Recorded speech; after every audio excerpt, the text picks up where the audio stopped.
We have, as I say, a number of questions that I'd like to put to the panel to start the process off. And the first one is for Mike, in fact. So Mike, what are the unique security challenges for IoT deployments that span multiple geographic regions with different regulatory frameworks?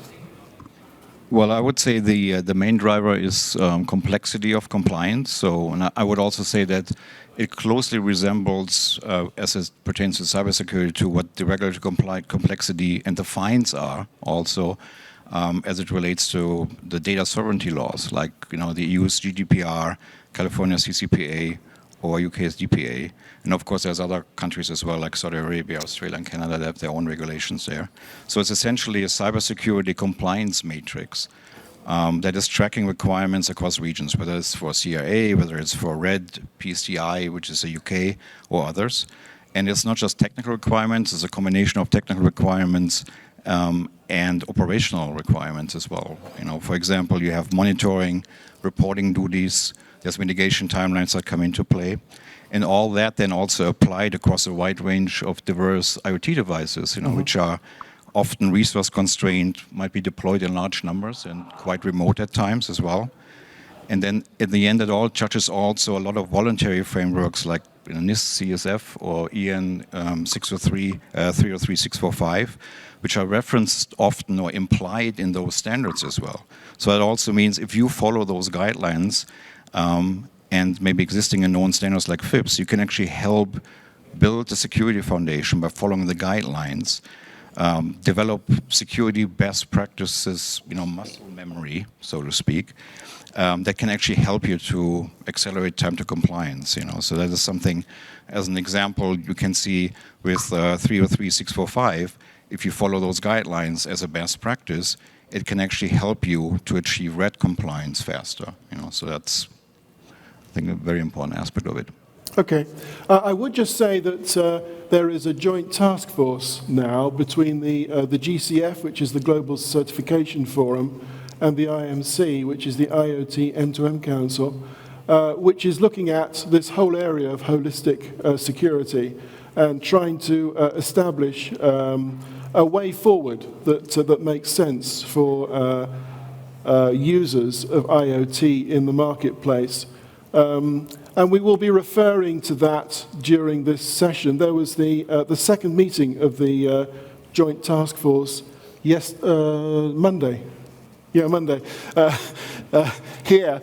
So it was very recent. And Z in particular was there, and he'll be giving a bit of a summary of that later on. So that will keep you up to date. But this is going on during this year. There are quite a lot of sessions going on throughout the year, hoping to get to a useful conclusion by the end of the year, because it's a very complicated area, trying to bring it all together and make sense of it all from the user's perspective.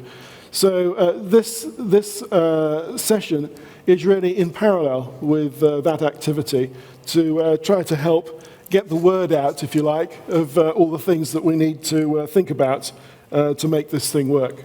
So I have another question now, a second question for Marcus, which is how can organizations effectively balance security requirements with the need for device usability and performance, especially given the resource constraints of many IoT devices?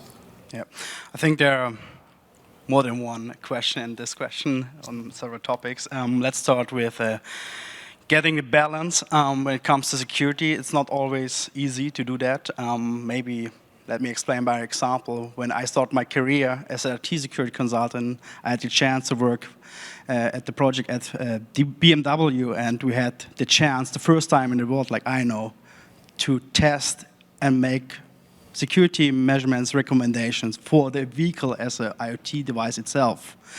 So, and like you know, a vehicle is very complex, so I had the challenge how to slice like the elephant in pieces, to break it down to a very low level, but don't forget the holistic view on it.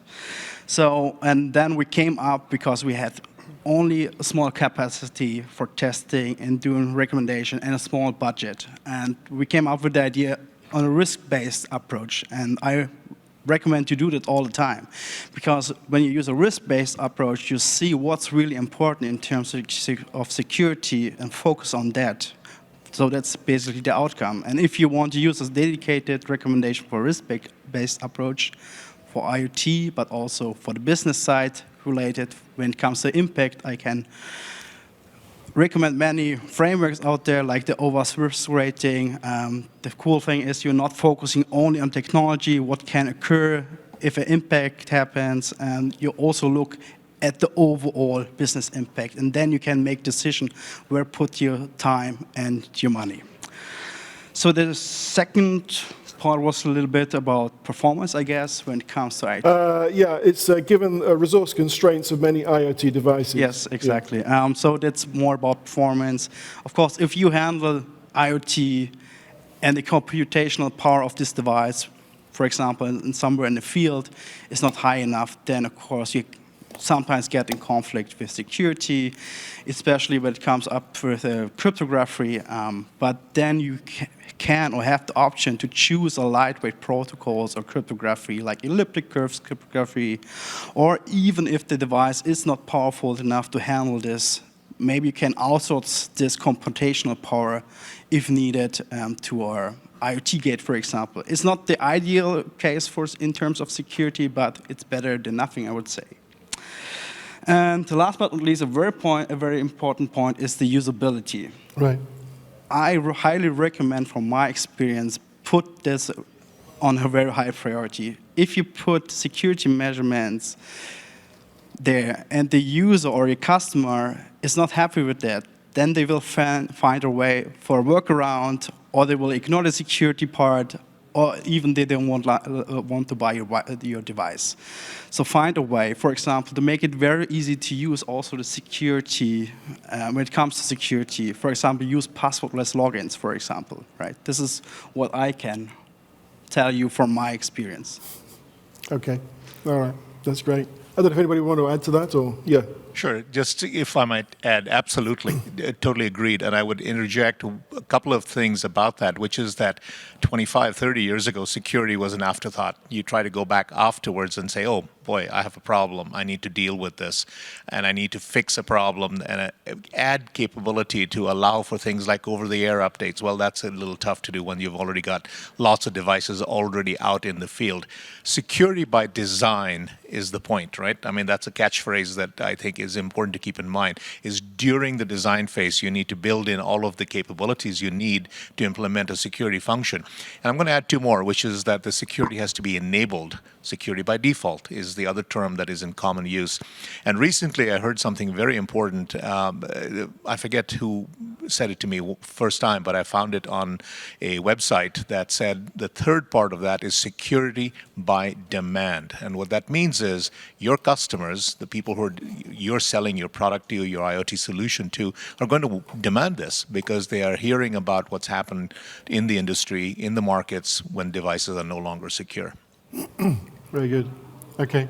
Yeah, did you want to say something? Yeah. So on the security by design piece, I also have an interesting. There's interesting new initiatives that, and you can actually see them here as well at the show. So, for example, the Cherry Alliance is focusing specifically on one of the biggest cybersecurity challenges that we have, which is actually memory vulnerabilities. So this would apply more to newer devices, but it's actually a joint effort that came out of the University of Cambridge. ARM also has a Morello board that actually implements the Cherry framework as well.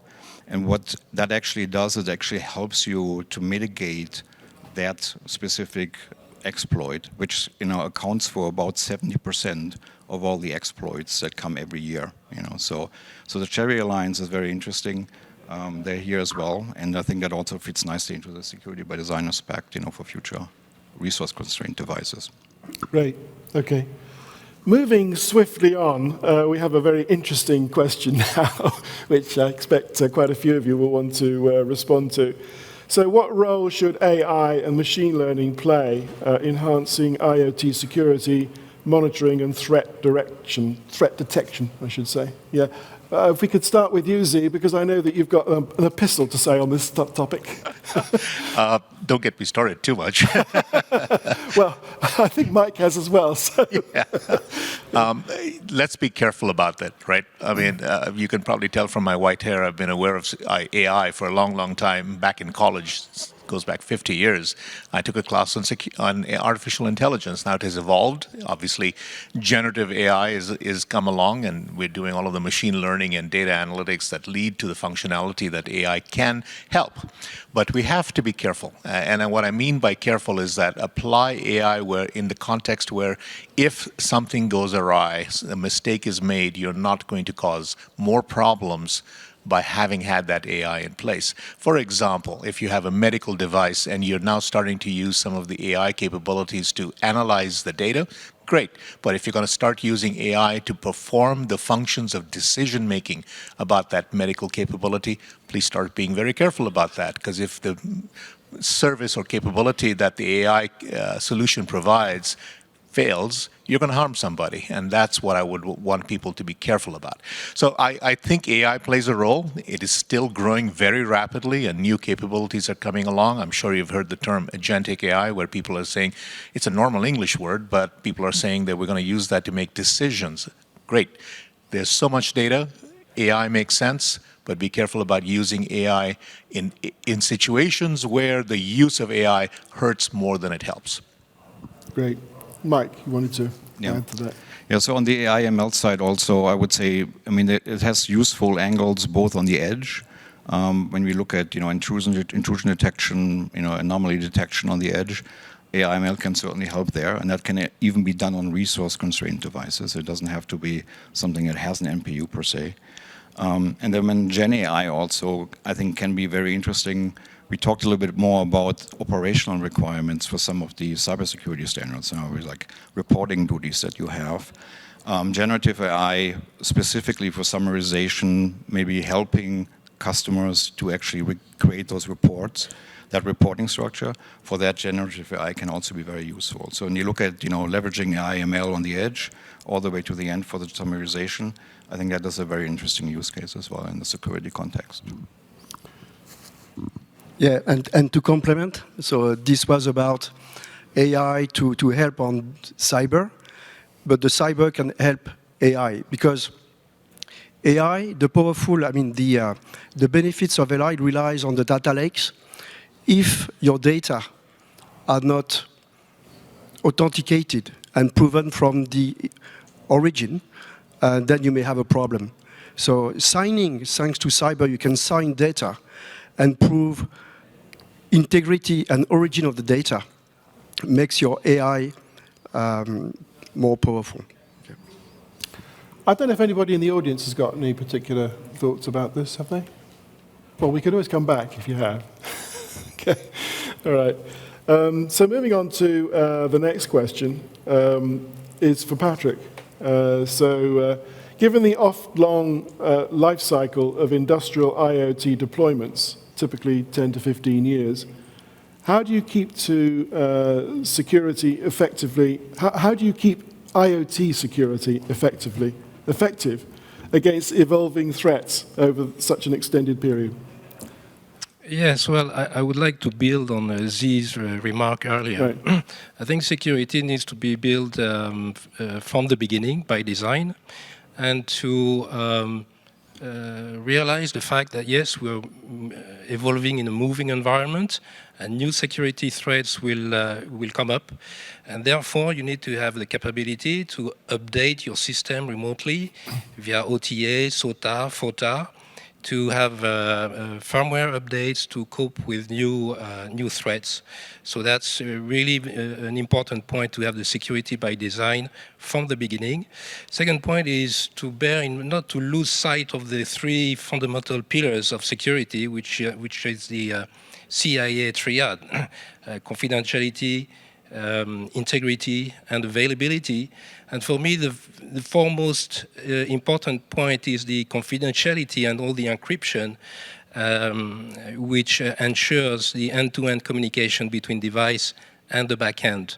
And for this, the holy grail is really to be able to protect your private keys or pre-shared keys, which is absolutely fundamental to guarantee a complete, end-to-end encryption and keep confidential information. So if you look at from a security point of view, the core of the onion that you peel is really the private keys and what we call the class 1 data, from an encryption point of view. And these will remain, whether new threats are coming up, these will remain the holy grail to protect whatever happens. So I think this is the fundamentals to bear in mind, whatever the moving environment. Second point is, you have the capability to regularly patch your applications. And have a vulnerability scanning in place to keep up with the new threats coming up. Another important point is to have a proper network segmentation in your infrastructure so that you completely isolate, the IoT devices from the rest of the network, and you have very granular access control at every segment of your network. And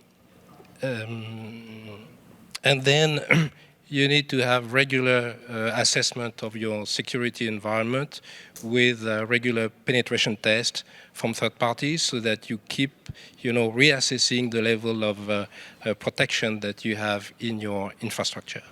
So I think these are the measures you need to put in place, to keep up with an evolving environment and bear in mind the fundamentals of the cybersecurity. Yeah, I think that's great. So we do certainly find that there's an awful lot of movement in the marketplace for new equipment, and there's lots of old equipment in the marketplace. So how do you make sure that the old equipment keeps up to date as well as the new equipment? So I don't know if you wanted to add to that, Z. Yeah, just this is exactly the point I think is something I would add to what Patrick just said. IoT devices tend to stay live on the network for a long, long time. The application is generally being used for a long, long time. It's going to be years before things get swapped out, particularly at the scale that we're talking about. When you're deploying millions of devices, you're not going to go change them out quickly. So you have to not only deal with the new devices that may have better security in them, the threats have evolved, and now you need to protect the devices that are already out there, some of which may not be updatable. They may not have the OTA capability, or they may not be smart enough, or have the extra cost that had been designed in to put in multiple copies of the firmware, et cetera, et cetera. The point is that, and this is, I think, what you're referring to is the topic of the panel, you have to go from end to end. Robin, you and I did a webinar on this 10, 12 years ago where we pointed out that end-to-end security is absolutely vital. It isn't just the device, it isn't just the network, it isn't just the application in the cloud or wherever you have that application. It's all of it. And you have to implement the best practices that you can at each part of the chain from beginning to end, because if you have a weak link somewhere, that's where the exploitation could take place if you're not careful. In the IoT space in particular, if you do indeed get a breach, which is a successful attack, the mitigation could be extremely expensive. So you need to be aware of all of these factors. It isn't like a release of a patch that some individual or an IT administrator can apply to a server someplace. These are millions of devices, and the cost of updates are potentially extremely horrific. Right, yeah. Any other contributions? Okay. In which case, we'll move on to the next question, which is for Jean-Francois. So Jean-Francois, having a secure device is not enough if the cloud app or network layer behind it are insecure. What is required to bring those three layers together? This is a fairly fundamental point for the work that the IMC is doing, bringing together the device, network, and application cloud layers to try and make sure that there is a holistic approach, as the name of the panel says. So this is a fairly fundamental point. So all eyes are on you, Jean-Francois. But I mean, I will echo what Z was saying. Okay, but I mean, and indeed, having a secure device, is it enough or not? So the short answer is no. But what do we mean by a secure device? Because a secure device needs to be considered as per his own use case or as per the device itself. Whether you want to secure a car or whether you want to secure a bicycle. I mean, the threat and the risk are very, very different. You need to choose the right level of security depending on your use case and your device. You may not want to spend thousands of euros to secure a device if it's not worth it, right? So, but this being said, I mean, securing a device, what does that mean? You need to consider different things at the device level. The first thing is, of course, attack protection. Need to check that your JTAG is locked. Need to have a proper root of trust. Those are the basic things. Once you have this, say, physical or hardware protection, then you need to implement relevant identity management. So identity management, what it means that PKI as a service, ensure that your provisioning of your devices are made correctly, whether in factory, in the field, or in the distribution centers. Make sure that you have all the relevant tools and means to sign different things, such as the firmware. And to what Patrick was saying, ensure that you have a proper lifecycle management. When devices are in the field, you must be capable to update remotely the certificates, eventually the keys and algorithms. I mean, not to mention PQC coming, right? Now, so the answer is no, a secure device is not enough. We need to tackle, as Zee was saying, the different levels of the IoT stacks. The device, okay, we've been talking about it, the network, the cloud, and eventually a fourth one, which is the application. So the cloud, indeed, this is where the data are operated. So, and this is what Patrick was saying, we need to have encryption. Encryption, because data are there, whether in motion or at rest, they need to be encrypted. You need to do regular assessment and security assessment of your cloud. The network is key. Network is key. You have to implement segregation, firewalls, VPNs, and flow control. Because if ever, for example, your cloud goes out, there's an outage, then all the devices will try to connect, and reconnect, sending data. And the impact will be on the network.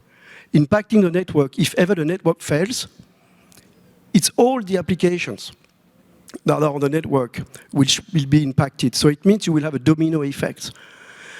A single application fails because it will impact the network, and the network will impact the other applications. So we need to have a holistic approach where we embrace at the right level of security all the levels of the IoT stack. Device, cloud, network, application. So I can mention application as well, by the way, at the API level. If you have an application that runs on your device and you don't secure the API where the application leverages the IoT security libraries, for example, then you have a problem. Because it means that if somebody can access the API, then you will have access to the crypto functions and the authentication mechanisms of the device itself.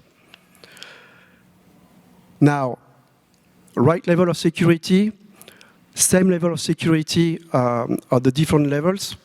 And we've been talking about protection, but we need to talk as well about detection. Detecting anomalies. It's very good to protect, that's the basic, but we need to detect when there's an attack, okay, and get the proper measures. Detecting anomalies is about understanding the device context and getting signals from different levels, from all the different levels, from the device, from the network, and from the cloud. So to comment again from what Zee was saying, having a holistic approach is essential. Did anyone else have any comments that they wanted to say on that? Well, let me just add while you're looking, Robin. Yeah. If by all standards of measurement out there, we now have more IoT devices on the planet than people. And when you look at it from that perspective, you have to appreciate that security for IoT is a large attack surface. And if you have a flaw in one device, a vulnerability in one device, it's probably in all of the devices for that application. And therefore, an attacker, and by the way, these attackers have the same capabilities and tools and AI capabilities that we have as putting these devices out there. You're going to have to worry about the fact that the large-scale attacks that we have not seen yet could happen, and those could be extremely serious, and we need to worry about that. Great. Okay. Yeah. Thanks for that. Yeah. I lost it slightly because I had an email came in. The hazards of working on a smartphone. Okay. So Patrick, the next question is for you, which is, we see most regulations of IoT devices around the world is based on two standards, ETSI EN 303645. Great to have the numbers. And NIST IR 8425, just in case you wanted to know. So we're seeing a regulatory push right now with CRA, the EU CRA, Cyber Resilience Act, which raises the minimum bar to best practice. In other words, it's quite a strong penalty if you get it wrong, and it's a quite high-level bar to get to that. Does this make standards irrelevant now? So if you've got regulation coming in to basically provide teeth for it all, do we need standards as well? Well, I think it doesn't make standards irrelevant. I mean, standards will remain relevant. Standards like NIST and ETSI provides a set of a reference model for security, a set of best practices, but they do not enforce the application of these capabilities. As opposed to the regulation, I think we'll talk about it, there is a very strong push to enforce, the application of security. But from a standards point of view, I find that NIST remains pretty much high level, but it lists a set of vulnerabilities and capabilities to address them. However, it is pointing out very clearly in the document in bold that it is addressing the IoT product and not necessarily the complete end-to-end security that we discussed about, very much focused on the product itself, not addressing, let's say, for example, companion applications like the one you could have on a smartphone or a website that goes along with your IoT device and application. So these are not really addressed. So that's something to bear in mind. It provides a baseline for the product itself, but not necessarily for the full solution as the NIST recommendation that you highlighted. Regarding ETSI, I found that the ETSI is much more detailed. It's a list of security provisions. It is written in the spirit of being applied with checklist, so you can go further on how you implement each and every provisions, which is pretty good. So these, can serve as a reference base, okay, to address vulnerabilities and security protection. When it comes to the CAR, the cybersecurity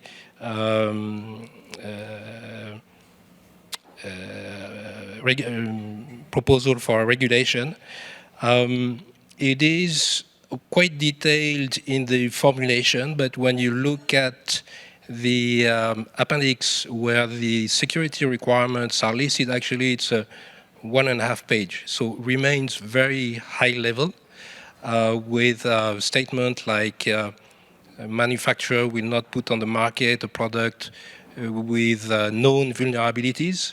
Okay, so this is pretty an open statement. You need to dig much further to see how you comply or not.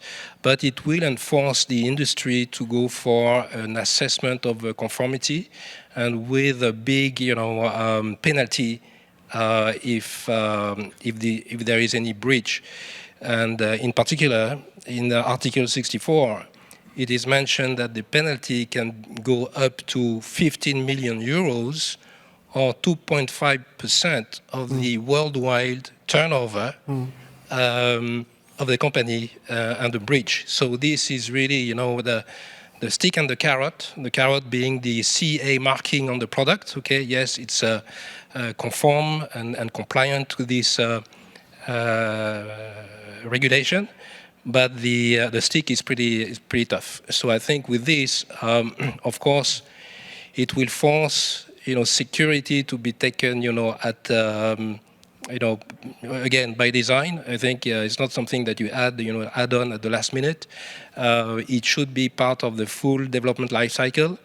And I think at the end, it is to ensure that security is rolled out and that the consumers have trust in the product. So I think, yes, both standards, regulation goes hand in hand with a common goal. Great, yeah. I think I'd like to ask the panel, actually, do you think that having teeth in regulations is a good thing, or do you think that it's counterproductive? Do you think that, so we've got the standards, we've got the regulations, we've got the EU putting some real teeth into the regulations now. Do we think that that is constructive or destructive, potentially destructive to the market? Well, I would say it's obviously it's a forcing function, right? So. Right. So there are standards. There's also guidelines that we talked about. You know, we talked about 303, 645. Those are voluntary guidelines. You know, but if you would have, or you are deploying them or applying them today. So, for example, if you apply 303, 645 today or NIST-CSF, that actually does also prepare you for better for current and future regulatory requirements, right? So, and it makes your product. And like I said, that was my point about building a security foundation, or, you know, actually developing your security best practices memory muscle, right? So if you do all this, you actually work towards that goal, and that's voluntary, it's already available, you know. So I think that's a very important piece. And then going back to what we just talked about, I don't think that, you know, it makes regulatory requirements make the standards irrelevant at all. It's quite the opposite, you know. So I think there's a lot of existing standards that you could and should adhere to already. There's a lot of guidelines today that you could and should adhere to. And if you have done or would have done that, you know, being compliant might also easier going forward, you know. So. Yeah, okay, yeah. Yeah, Robin, you know, I'm going to give you an opinionated answer to this question. Well, of course you are. I tend to be opinionated and strong feelings. You may not agree with me, but I'll say it in the following way.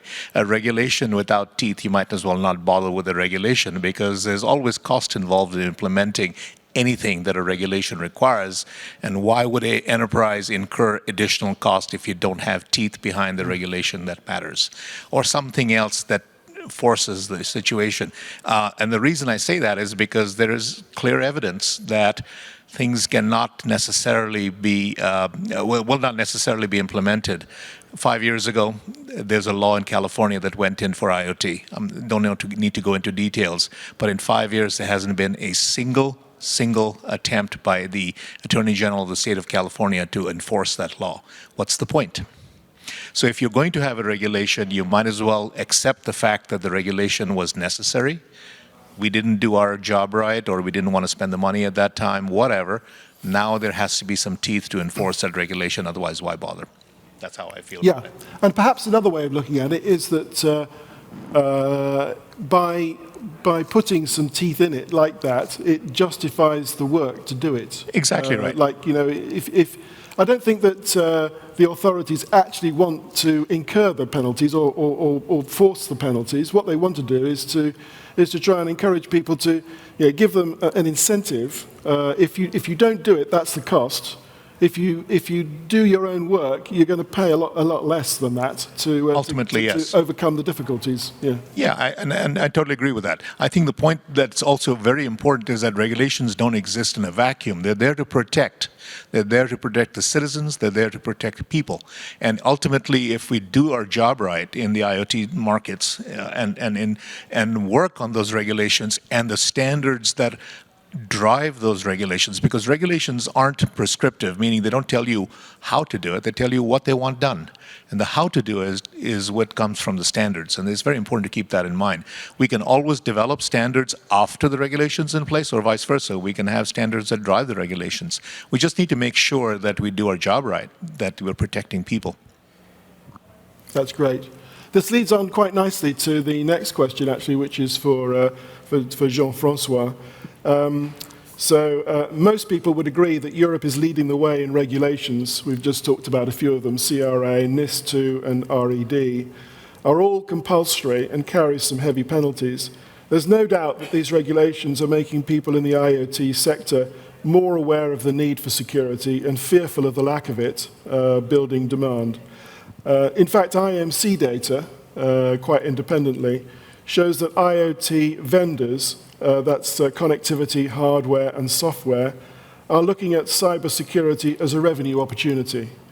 But IoT buyers, that's the product makers, the OEMs, enterprise users, application developers, and so forth, are not thinking quite the same thing.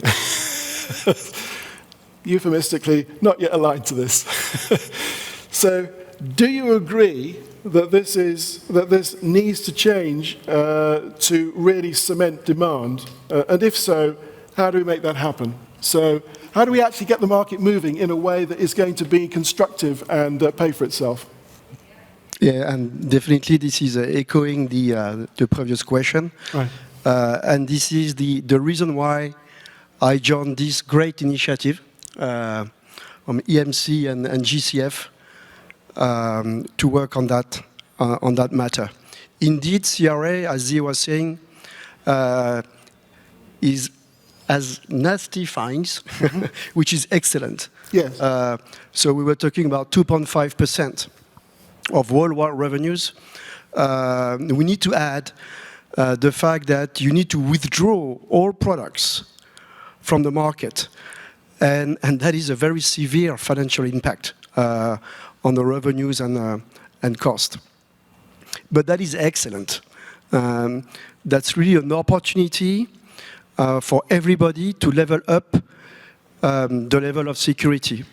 We were used to say, and we're still saying, IoT security is as important as connectivity for the IoT. Right, okay. But practically, nobody was really to pay for it. Now, since we have the CRA in place and fines and label, it means that everybody, all stakeholders, need to comply to it. Otherwise, there will be penalties.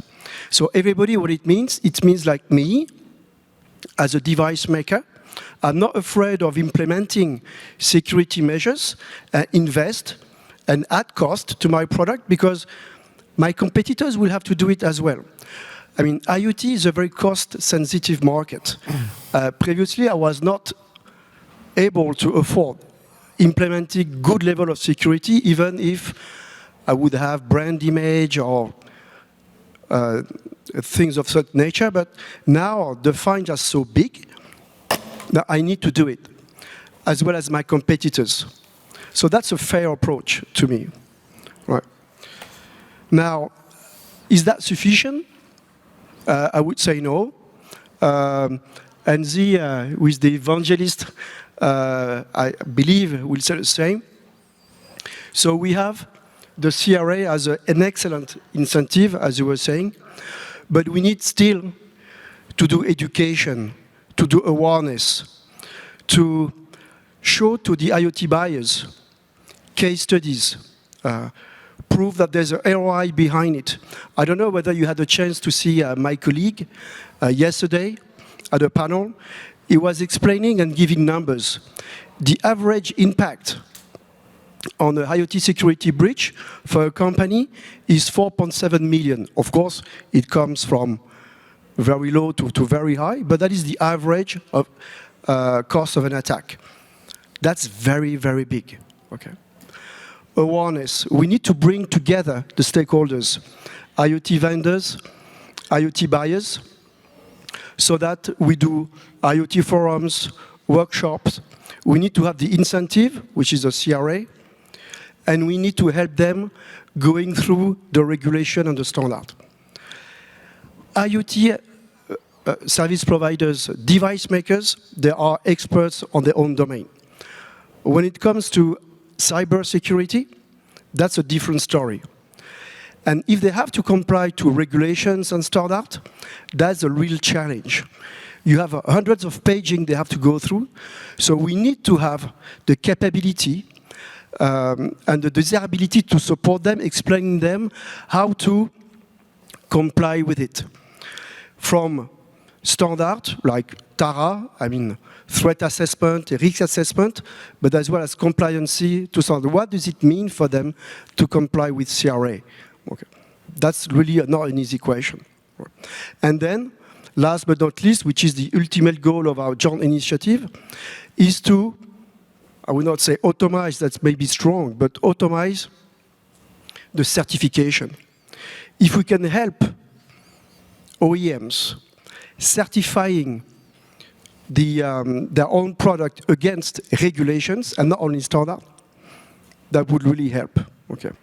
Now, I just want to conclude my the answer of your question, Robin, is that, I mean, we are really moving in the right direction. CRA is one, but we have experienced others. We have the ESG, you know, for the ecology, for the society, for the governments, for the ethics, which is excellent. We are moving now in a better world. We have GDPR, you know, to protect our own life as individual and data. Me, as Jean-Francois Gros, I want to keep and own my data, be capable to delete everything if I want. And this is really impactful for companies to implement those regulations. But everybody has to do it. So we are really at the same level. Okay. And here, with the CRA, it's really the same. Okay. So that's really a way for us as individuals to go in a better world, I would say. Great. That's very good. We're going to have to move on because otherwise we're going to run out of time. So I'm going to move on to you, Marcus. As a small IoT security vendor, you are required to comply with strict European regulations that we've just talked about, while also helping your customers meet those same regulations. How does this dual role, being both a user and a provider of compliant security solutions, affect your approach to creating innovative products and enabling new use cases? Okay, yeah, let's start with this. If I heard first time about all these new upcoming regulations, like the Cybersecurity Act, the Radio Equipment Directive, the now new upcoming EU Data Act, AI Act, and whatever in the EU is upcoming, I was worried, to be honest, that this is a killer for IoT security startups or security startup at all, because the hurdle is then usually high. But then, if you look into these standards or the predefined regulations, then you will recognize, okay, that's not that critical, because the most interesting stuff stands in the annex, to be honest, and there are a few things specified which are more or less high level. And if you look into other regulations like the EU Data Act, there's also security is also an integral part of it. Then you will recognize that many of these requirements are more or less similar. So if you are building a product or a security framework for your IoT devices or application network, look into the annexes, match them, and you will realize there are a few categories like identity management, over-the-air updates, data integrity, confidentiality. We are talking always about the same, basically.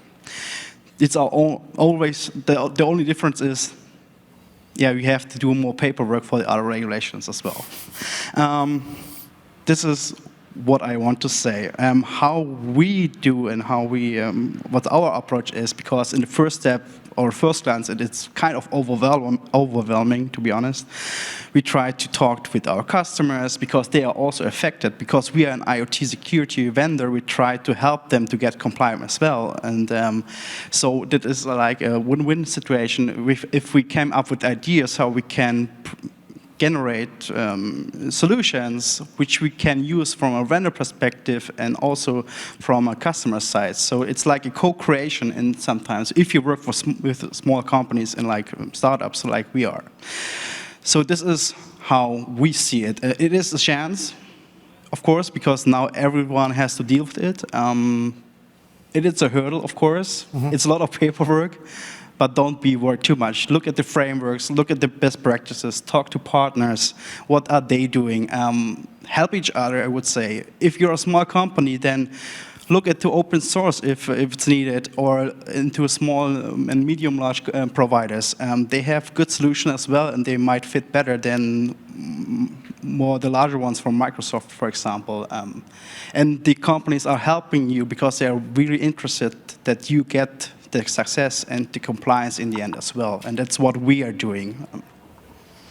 That's great. Thank you very much. Okay. The second to last question is for Mike. And it's, as the IMC works with the GCF, that's the Global Certification Forum, on certification processes, what are your thoughts on making these certifications more accessible to smaller players in the ecosystem? Well, it's obviously work in progress, what yes, we're doing absolutely, there. Yes. But, some of the thoughts that I would have there would be, for example, maybe tiered certification approaches, right? So that you can actually have scaled certification levels depending on what your specific device criticality is, what your specific risk profile looks like, versus having a one-size-fits-all kind of approach for certification. Leveraging and building existing known standards and guidelines, as I mentioned before, I think that's a very important piece. Maybe things that people are already familiar with, things that can relatively easily be adopted also. Maybe also, aspects, like what we just talked about, they're open source, that can be easily leveraged, that would be a good approach.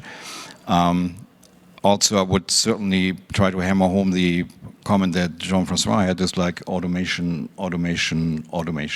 So, because automation actually will reduce certification costs and effort, the timeframes needed to do it, the complexity will drive adoption and scale, and that actually I think would apply to small customers as well, or smaller companies, as well as the bigger players as well, Okay. So automation is a big aspect of this, and that maybe that can be also then, some additional things can be done. Maybe there can be some collaborative certification approaches with pooled resources, or maybe some certification assistance programs as well. That's great. Thank you very much. Yeah, excellent. Z, you have the wrap-up question, which is, how is the IMC-GCF Joint Task Force on IoT Security progressing? So if you could give some sort of an idea of how things are going at the moment, that would be great. It's going to be a major task. There's no doubt about that, right? I mean, part of the problem is the fact that IoT impacts everything that we all live and breathe today. Devices that you would recognize instantly, like if I go anywhere in the world, I know what a smartphone will look like, or even a regular cellular phone will look like. I may not recognize a piece of gear, equipment, a vending machine, an agricultural system, a medical device is IoT capable or not. And so it is difficult. We are looking at devices that cover a broad range of functionality.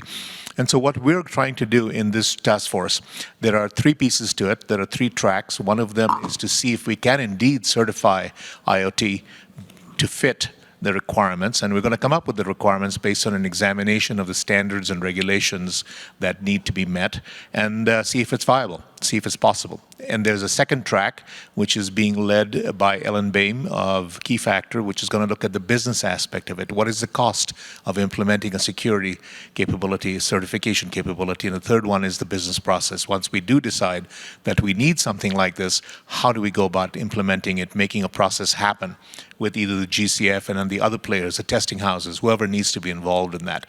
Where are we? Very early stages. We'll spend most of 2025 essentially proving the viability of this project. And once we determine that this is indeed viable, I suspect the implementation will start. It will evolve. The attacks are evolving, products are evolving, capabilities are evolving, so we will need to correct as we go after we begin the implementation of a certification project. I think that's extremely important to keep in mind. One other comment I'd like to make about regulations in general is that the existence of the regulation is real. And I'm going to be a little idealistic here, Robin. The success that we will have, whether it's in this project for the IMC or all of us who are implementing products to meet those regulations is if the regulators are unable to have €1 of fines applied to anybody, right? Because it means we did the job, we did it right, and we succeeded in meeting the requirements of the regulations, whether it was standards or certification or success. That's the objective that we need to look at it from. Great. That's great. Okay. Well, I think that's pretty well as far as we can go with this session. I've got a couple of slides just to round off, so if you could take us back to the slides, please. So those were our panelists today, and I'd like to thank our panelists for some very interesting points made, and it's obviously a rapidly developing area, and there's going to be a lot of evolution of it over the next year. So we'll probably have another session like this at the Embedded World next year, and the whole thing will have moved on. So that's quite interesting. I just would like also to draw attention to, if I can, well, let me say that there is a IoT security report that we've just launched, actually, which is sponsored by Aeris, Finite State, Digi, and Vodafone, and it's available at www.beechamresearch.com/IoT-security. And then I had a third slide, which has got a little bit mixed up, actually, which is, oh, no, I can't. Yeah, we've got a real bit of a problem here, but never mind. Let me just move that back down. Those are all the members. Great. So thanks very much for sticking with this 1-hour session. It's quite a detailed topic, but I'd like to thank the panelists for their contributions and also the audience for sticking with it. Thanks very much. Thank you, Robin.